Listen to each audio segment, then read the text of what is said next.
വിശുദ്ധ ലൂക്ക എഴുതിയ സുവിശേഷം അധ്യായം 14 വാക്യങ്ങൾ 7 മുതൽ 14 വരെ. അതിഥിക്കും ആതിഥേയനും ഉപദേശം. ക്ഷണിക്കപ്പെട്ടവർ പ്രമുഖ സ്ഥാനങ്ങൾ തെരഞ്ഞെടുക്കുന്നത് കണ്ടപ്പോൾ അവൻ അവരോട് ഒരു ഉപമ പറഞ്ഞു. ആരെങ്കിലും നിന്നെ ഒരു കല്യാണ വിരുന്നിന് ക്ഷണിച്ചാൽ പ്രമുഖ സ്ഥാനത്ത് കയറിയിരിക്കരുത്. ഒരു പക്ഷേ നിന്നേക്കാൾ ബഹുമാന്യനായ ഒരാളെ അവൻ ക്ഷണിച്ചിട്ടുണ്ടായിരിക്കും. നിങ്ങളെ രണ്ടുപേരെയും ക്ഷണിച്ചവൻ വന്ന് ഇവന് സ്ഥലം കൊടുക്കുക എന്ന് നിന്നോട് പറയും. അപ്പോൾ നീ ലജ്ജിച്ച് അവസാനത്തെ സ്ഥാനത്ത് പോയിരിക്കും. അതുകൊണ്ട് നീ വിരുന്നിന് ക്ഷണിക്കപ്പെടുമ്പോൾ അവസാനത്തെ സ്ഥാനത്ത് പോയിരിക്കുക. ആതിഥേയൻ വന്ന് നിന്നോട് സ്നേഹിത, മുമ്പോട്ട് കയറിയിരിക്കുക എന്ന് പറയും.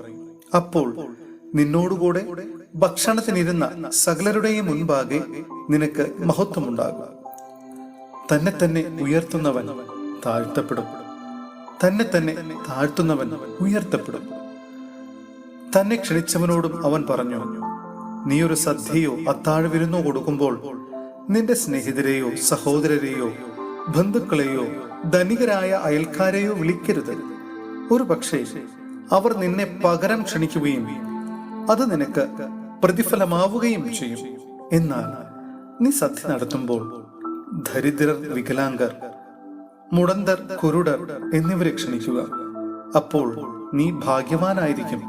എന്തെന്നാൽ പകരം നൽകാൻ അവരുടെ പക്കൽ ഒന്നുമില്ല. നീതിമാന്മാരുടെ പുനരുത്ഥാനത്തിൽ നിനക്ക് പ്രതിഫലം ലഭിക്കും. സഹോദരരെ, വിശുദ്ധ പൗലോസ്ലിഹ കൊറിന്ത്യസിലെ സഭയ്ക്ക് എഴുതിയ 1-ാം ലേഖനം അധ്യായം 1 വാക്യങ്ങൾ 9 മുതൽ 16 വരെ. വിശ്വാസികൾക്കിടയിൽ ഭിന്നത. തന്റെ പുത്രനും നമ്മുടെ കർത്താവുമായ യേശു ക്രിസ്തുവിന്റെ സഹവാസത്തിലേക്ക് നിങ്ങളെ വിളിച്ച ദൈവം വിശ്വസ്തനാണ്.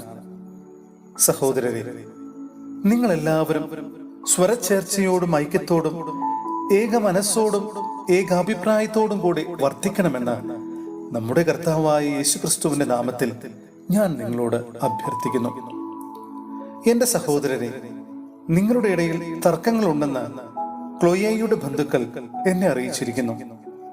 ഞാൻ പൗലോസിന്റേതാണ്, ഞാൻ അപ്പോളോസിന്റേതാണ്, ഞാൻ കേപ്പായുടേതാണ്, ഞാൻ ക്രിസ്തുവിന്റേതാണ് എന്നിങ്ങനെ നിങ്ങൾ ഓരോരുത്തരും പറയുന്നതിനെയാണ് ഞാൻ ഉദ്ദേശിക്കുന്നത്.